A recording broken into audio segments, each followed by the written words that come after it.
Bonjour, la vidéo d'aujourd'hui va traiter des cartes mentales qui vont illustrer l'intervention du support écrit de l'E6. Donc on a ici quelques exemples de cartes mentales, j'en ai ouvert deux travaux d'élèves et puis un travail à moi qui n'a rien à voir, mais qui a besoin également d'une mise en forme. Donc ici ça traite de l'oral d'histoire des arts de Tintin au Congo. Je sais que vous avez tous ébauché ou pas mal avancé vos cartes mentales, mais c'est justement l'occasion de voir un peu comment on affine un petit peu le travail. Donc déjà, pour ce qui est de la mise en forme de ma carte mentale ici, je peux mettre en forme les différentes cellules de niveau de lecture 2, sachant que ça c'est le niveau de lecture 1, en allant dans format, en modifiant la police de caractère, en mettant par exemple, en laissant le nevermind, mais en mettant du gras. Vous voyez que ça s'applique ici en sélectionnant toutes les boîtes et en maintenant la majuscule appuyée, clic, clic, clic, ok.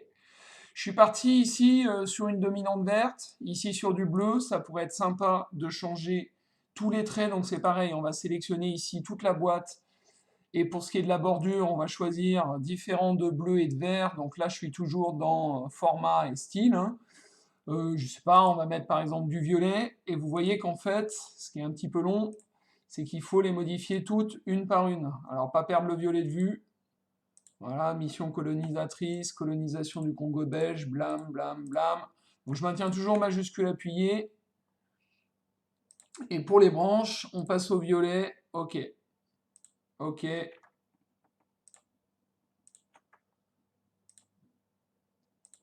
Voilà. Alors là, j'ai mis un contour ici. Il va falloir que je modifie la bordure. Donc vous voyez que vous pouvez faire des remplissages, vous voyez que vous pouvez modifier ici les contours des bordures, et également vous pouvez éventuellement modifier l'épaisseur. Ici, bon, vous avez différentes épaisseurs de lignes. Voilà. Après, la problématique de la carte mentale, ça va vraiment être que tout soit harmonisé. Donc là, on a déjà intégré des niveaux de lecture. Ici, on pourrait mettre...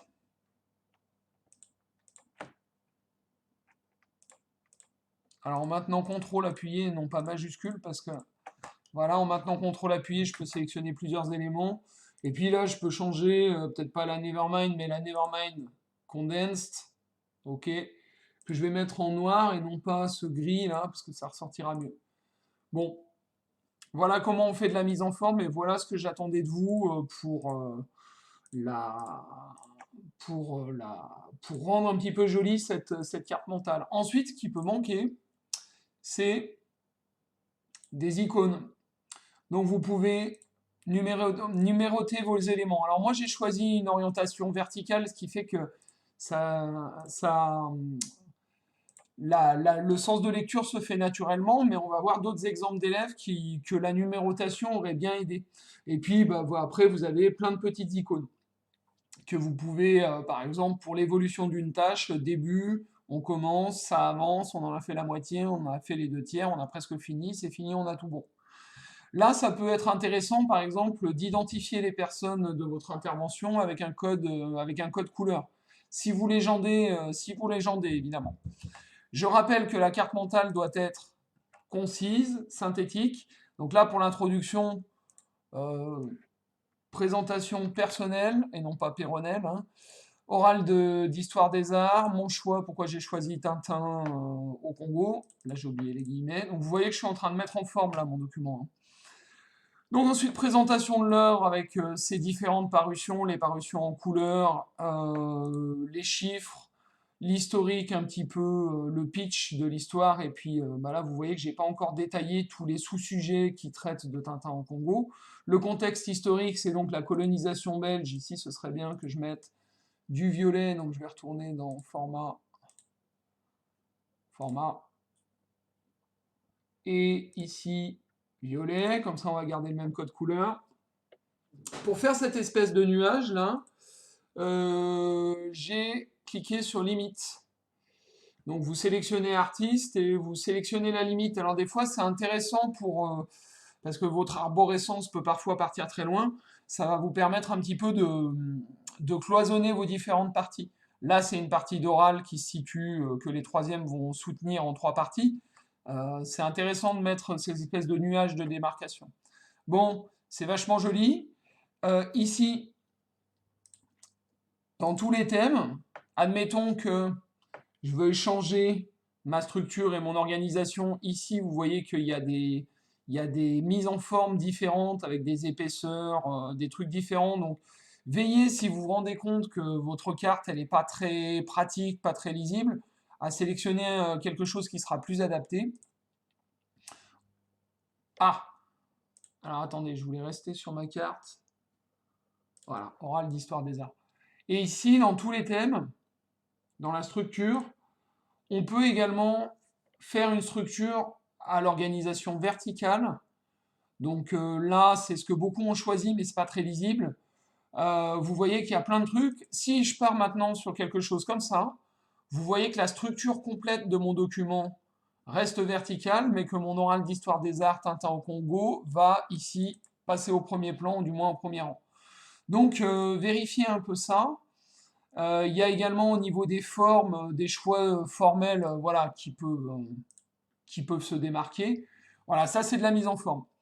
Une fois que vous avez tout fini, le contenu, la mise en forme, que tout est joli. Alors moi je vais faire CTRL Z parce que toutes mes branches ont sauté au niveau des couleurs. Voilà, moi je préférais comme ça. Ce qui est important, c'est qu'il va falloir le transmettre à votre professeur. Or, votre professeur n'a pas forcément Xmind. Donc là, c'est un peu tout l'enjeu de la vidéo du jour, c'est comment transmettre une photo de votre document au format PNG. Donc vous allez aller dans Fichier, et au lieu de faire Enregistrer ou Enregistrer sous, vous allez faire Exporter au format PNG. Vous allez l'enregistrer quelque part sur votre PC où vous voulez, exporter. Donc là, je vais naviguer, je sais pas où, dans Bureau. Je sais pas où il me l'a mise par défaut, là. On va voir le résultat. Voilà, donc moi il le met dans ma clé USB, je vais le mettre sur Bureau pour qu'on ait un aperçu plus rapide. Enregistrer. Alors, au Congo.png. Alors là, ce qu'il aime pas, je pense que c'est les guillemets. Donc on va les supprimer. Enregistrer. Ok. Donc maintenant, je réduis. Voilà. Et donc vous avez un PNG que vous pouvez envoyer sur École Directe pour l'envoyer à votre prof qui va vous faire des propositions d'aménagement de votre carte mentale, puisque moi, je peux vous aider à la mettre en forme, mais vu que je ne connais pas votre intervention, il y a certainement des détails que j'aurais loupés à la correction. Donc merci de transmettre ça rapidement à qui de droit. Donc on va revenir aux autres cartes mentales. Évacuer le corps d'un défunt, en fait, là, Marine a stipulé ici le point de départ, mais en fait, ce qui va poser problème ici, notamment, c'est les numérotations. Donc vous allez aller dans Icônes. Donc 1. Alors le constat, ça commencerait plutôt à 1. Là c'est 2. Là c'est 3. Là c'est 4. 5. 6. 7. Ok.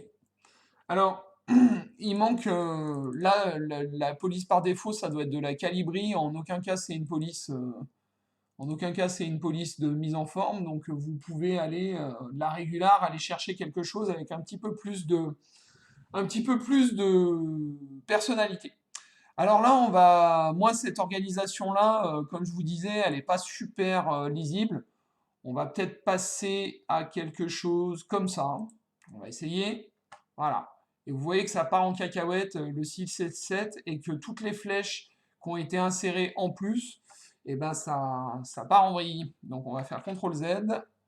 On va aller voir sur une organisation verticale comme ça, c'était pas mal. Il faut supprimer toutes les flèches une par une. Voilà, parce que ça n'a pas vraiment d'intérêt. Relation.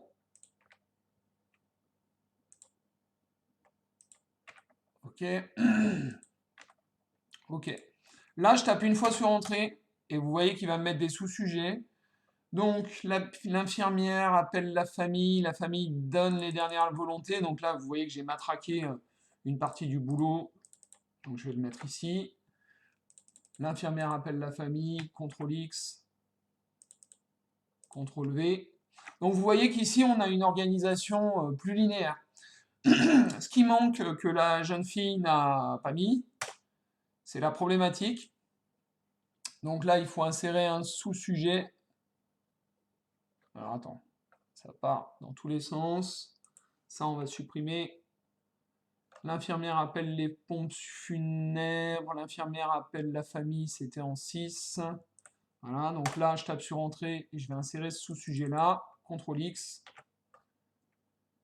CTRL V. Voilà, donc on était en 6 là, donc on va se mettre une petite icône. La famille donne les dernières volontés. Bla bla bla. Supre. Supre. Et ça, c'est en 7. CTRL X. CTRL V. OK. 7. Là, le 8, on l'a pas forcément. Donc, on va supprimer les boîtes qui sont en trop.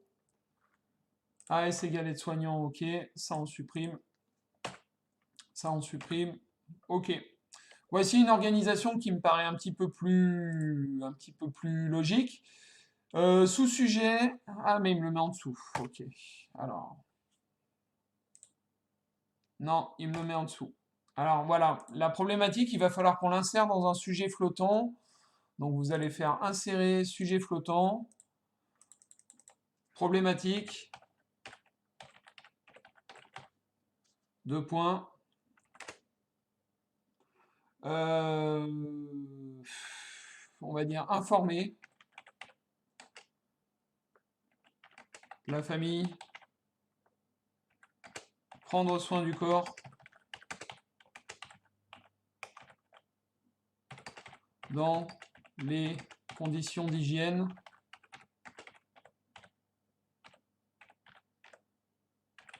et de respect qui s'imposent. Voilà. OK. On va essayer de le placer un petit peu aligné. Voilà. Et on a quelque chose qui me paraît un peu plus opérant. Voilà pour celui-ci, donc je ne l'enregistre pas. Tintin au Congo, je vais le garder en démo pour une prochaine. Donc là, voici un travail beaucoup plus avancé. Ce qui manque ici, c'est qui fait quoi. L'enfant a une ou deux référentes, où se situe l'élève pour les deux référentes, où se situe la famille pour les comptes rendus de transmission. Transmission aux familles. OK.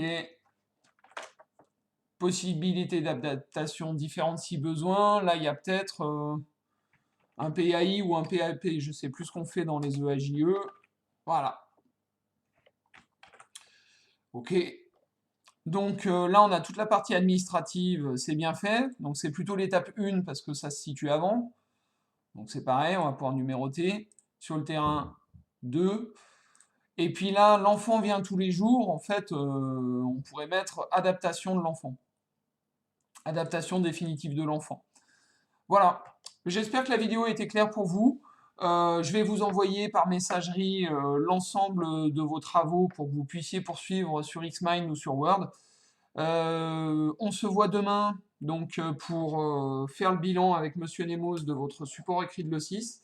J'espère que c'était clair. N'hésitez pas à noter les questions et à me les envoyer sur messagerie, sur Teams. On pourra communiquer comme ça. Bonne fin de journée. Au revoir.